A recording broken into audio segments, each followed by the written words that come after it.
ಕಾಂಗ್ರೆಸ್ನವರು ಅಯೋಗ್ಯರಿದ್ದಾರೆ. ಈ ಐತಿಹಾಸಿಕ ಕುಂಭಮೇಳ ಪ್ರಯಾಗ್ರಾಜಲ್ಲಿ ಕೋಟ್ಯಾಂತರ ಜನ ಭೇಟಿ ಕೊಡ್ತಾ ಇದ್ದಾರೆ. ಆ ಒಂದು ಪವಿತ್ರ ಸ್ಥಳಕ್ಕೆ ಹೋಗಿ ಬರ್ತಾ ಇದ್ದಾರೆ. ಈ ರೀತಿ ಹೇಳಿಕೆಗಳನ್ನು ಕೊಡೋದ್ರ ಮುಖೇನ ಅಸಂಖ್ಯಾತ ಹಿಂದೂಗಳ ಭಾವನೆಗಳಿಗೆ ಧಕ್ಕೆ ಬರೋ ರೀತಿಯಲ್ಲಿ ಈ ಅಯೋಗ್ಯ ಕಾಂಗ್ರೆಸ್ ಪಕ್ಷದ ಮುಖಂಡರು ನಡ್ಕೊಳ್ತಾ ಇದ್ದಾರೆ. ಅದು ಸರಿಯಲ್ಲ. ನಿನ್ನೆ ನಡೆದಿರ್ತಕ್ಕಂಥ ಘಟನೆ ಭಾಳ ದೊಡ್ಡ ದುರಂತ ಏನು ನಡೆದಿದೆ. ಆ ಒಂದು ಪ್ರಾಣ ಕಳ್ಕೊಂಡಿರ್ತಕ್ಕಂಥವ್ರಿಗೊಂದು ಆತ್ಮಕ್ಕೆ ಶಾಂತಿಯನ್ನು ಕೂಡ ನಾನು ಕೋರ್ತೇನೆ. ಘಟನೆ ನಡಿಬಾರ್ದಿತ್ತು.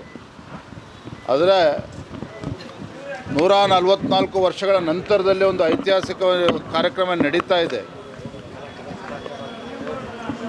ಕೋಟಿ ಜನ ಅಲ್ಲಿ ಭೇಟಿ ಕೊಡ್ತಾ ಇದ್ದಾರೆ. ಇಂಥ ಸಂದರ್ಭದಲ್ಲಿ ಈ ರೀತಿ ಹೇಳಿಕೆಗಳನ್ನು ಕೊಡ್ತಕ್ಕಂಥದ್ದು, ಅವರ ಭಾವನೆಗಳಿಗೆ ಧಕ್ಕೆ ತರದ ರೀತಿಯಲ್ಲಿ ಮಾತನಾಡ್ತಕ್ಕಂಥದ್ದು ಅಕ್ಷಮ್ಯ ಅಪರಾಧ. ಹೇಳೋಣ ಬೇರೆ.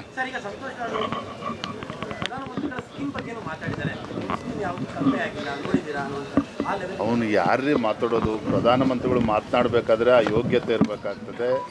ಈ ರೀತಿ ಹಾದಿಯಲ್ಲಿ ಬೀದಿಯಲ್ಲಿ ಮಾತನಾಡಿದ ತಕ್ಷಣ ಏನು ಮೋದಿಯವರ ಘನತೆ ಏನು ಕಡಿಮೆ ಆಗಲ್ಲ. ಆದರೆ ಮೋದಿಜಿಯವರ ಬಗ್ಗೆ ಮಾತನಾಡಬೇಕಾದ್ರೆ ಅದಕ್ಕೆ ಒಂದು ಘನತೆ ಇರಬೇಕಾಗ್ತದೆ. ಸುಮ್ಮನೆ ಇವರೆಲ್ಲ ಮಾತಾಡೋದ್ರಿಂದ ಅದೇನು ಬದಲಾವಣೆ ಆಗಲ್ಲ.